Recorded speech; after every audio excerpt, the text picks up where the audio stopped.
in the cemetery, and she always does an excellent job. So she is here today to talk about Olove Colcord. Hi, Molly, how did you spell the name of Olove? So Olove is spelled it is O-L-O-V-E. Oh, good. So you spelled it correctly. I'm very happy. All right, good morning. I'm presenting Olove Kelsey Colcord this morning. I was born on September 30th in 1914 here in Niles, but not in a hospital. Instead, I was born at a farmhouse out on Olove on the far reaches of Niles. I was the youngest child and the only daughter. I had two older brothers, Don, who was 16 years my senior, and Merwin, who was only 1.5 years my senior. So I was a little bit of the spoiled baby of the family.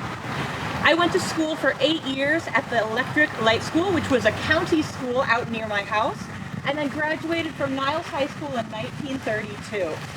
After graduating high school, I went and worked at the Simplicity plant, which some of you may actually remember. It closed not too long ago. After that, I went into nurses training in 1934. I graduated from Epworth Hospital, which is now Memorial Hospital in South Bend, Indiana, and then I moved all around finding different jobs. I worked as a surgeon's nurse in Mishawaka, moving on to oral surgery nursing in Fort Wayne, and then I applied to many different positions, including down in Kansas. The issue was that I was being offered only $75 a month, which, to give you an idea, today would be about $1,350, and I was required to work 12-hour days and supply my own uniform, so I very quickly stepped back from that. I did, however, find a wonderful job as a dental surgeon at Fort Riley in Kansas, and I worked there for a few years. I moved out to California for a while, and I worked as a nurse out there, and I have a distinct memory of a very specific gray-haired older doctor who looked me up when I first walked in. He scoffed a little and said, "I don't suppose you know how to make a mustard patch." And let me tell you, his face when I said, "Me? Yes, I actually do," just about sent him to the floor. It just goes to show that you really can't underestimate the knowledge, the passion, and the drive of a woman. In 1948, I returned back to Niles and I accepted a position with the Berrien County Cancer Society. At the time, I was the first and only cancer nurse with them. In my first year, I visited only 7 patients. It's important to note that it wasn't because cancer wasn't prevalent at the time, but because it was very hush-hush and you didn't talk about it. If you knew somebody who had cancer, you just said they were sick. If you had cancer, you didn't talk about it. And oftentimes it wouldn't even be discovered until very late in the whole procedure.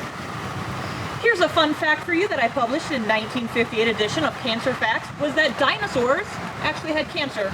That's right, I'm not making that up. They have found bone tumors on dinosaurs. And the dinosaurs aren't around. It's probably because they didn't take care of it.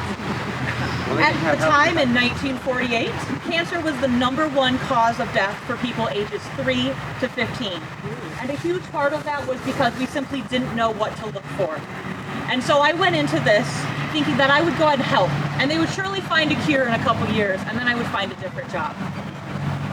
To give you an idea now, in 2025, cancer is the second leading cause of death overall, and it's the leading cause in people under the age of 85. Lung cancer, colorectal cancer, and pancreatic cancer make up about 50% of the deaths from cancer. In 1948, I moved to the Berrien County Cancer Society and it became an in-home nursing care. Now this was brand new. They didn't have this. This meant that us nurses didn't have to just stay at the hospitals and wait for people to come to us. Instead, people who were so sick that they had to stay at home, we could go and visit them and bring them the materials that they needed. At the time, there was no health department or any way to obtain care short of having a family member bring you to the hospital. In 1948, we began to run extensive educational programs, especially hitting at schools where the knowledge simply wasn't there. In 1950, I took a step back from my personal life, or my professional life, to marry the love of my life, Chalmer Concord. We bought a home here in Niles and then eventually moved to St. Joe, Michigan. In 1954, we had a little bit of change up in my professional life. There was a disagreement over how money was being spent at the Cancer Society, and so instead we changed and we recreated something called the Berrien County Cancer Services, a group that is still around today. In 1958, we had offices in both Niles and up at my new home in St. Joe, Michigan, where we had approximately 5,000 volunteers who worked for nothing. They made over 220,000 cancer dressings, which they provided to patients for free. We had something called a loan closet that was created to allow for equipment to be given to those people who were in need. This included things like heating pads, masks, walkers, bedpans, and more that would have been too expensive for somebody going through treatment to get on their own. We nurses cared for 246 patients that one year and made more than 2,000 home visits. After 15 years, I decided that I wanted to go to the county schools, which were not getting as much attention as they needed. And I would show films, such as one called Time Pulls the Trigger, that gave information about cancer statistics and how to recognize it. I also created that Cancer Facts publication that I told you about earlier that included things like the 7 danger signs to look for. And I made sure that everybody understood that having these signs didn't mean that you had cancer. But there was one woman who I talked to about self-monitoring, and she found a small lump in her breast that she thought was odd. She went to her doctor, and he said, "I don't see anything wrong." But she stood her ground, and she said, "We have to check." And he found a lump about the size of a rice grain that ended up being cancerous. The doctor said, "I never would have seen that." But because of the training and the education we had, she was able to find it and prevent that cancer from spreading. In 1970, I was awarded the Social Worker of the Year by the Social Agencies Club of Berrien County. Now, I looked at that plaque, and one of the first things I said was, "Oh, good, you spelled the name right." People are always spelling my name wrong. I continue to raise awareness and support for the cancer services and the patients that we were helping to treat. We had a very sharp rise in the number of ostomy patients in 1970. Quote, "The rest of our work is divided among people with breast, lung, bone, skin, and larynx cancer, many of which have started to diminish now because of our knowledge of what causes those cancers. For example, larynx cancer is a huge effect of smoking, and smoking numbers have gone down, therefore those numbers have gone down. Education is important, it changes lives. 1 year later, I announced that the home care program is supported entirely by the United Funds in Berrien County. That money donated to that is what helped save our patients the struggle, the financial loss, and all of the worry that they might otherwise have. I continue to balance my marriage to Chalmer and my beautiful daughter Leora during this time period. I had a small desk and phone in the living room of my house in order to continue to work. I accepted phone calls, I listened to people, and I helped them to fill out important paperwork that would help them.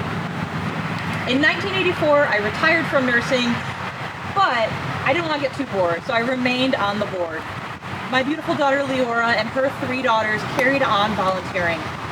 When I asked in an article about why she did so much, despite the possibility of doing too much, she said, quote, "I had a good teacher." I lived at the Brentwood Assisted Living with my cat, continued to tell stories of Chalmer, the love of my life.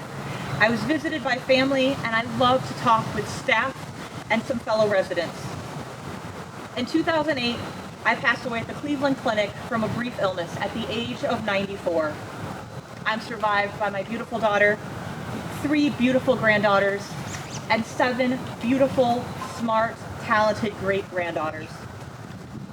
In the obituary that I wrote for myself, I said, quote, "Please don't grieve for me. I've lived a full, wonderful life. Even though I leave behind a beautiful, loving family and many friends, I'll again be dancing in the arms of my dear husband, Chalmer." In 1948, I applied for a traveling cancer care nurse, urged by my brother, who was a doctor, thinking, well, I'll apply for the position, I'll do it until they find a cure, probably about 3 years, and then I'll find another job. Unfortunately, I wasn't able to retire from that job and move on to something new. More than 75 years later, there's still no cure for cancer, but there is better care, there's better awareness, and I have helped to change lives for the better. Thank you so much for joining me today and learning about my life.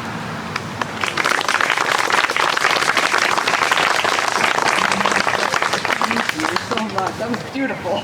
Yes, thank you.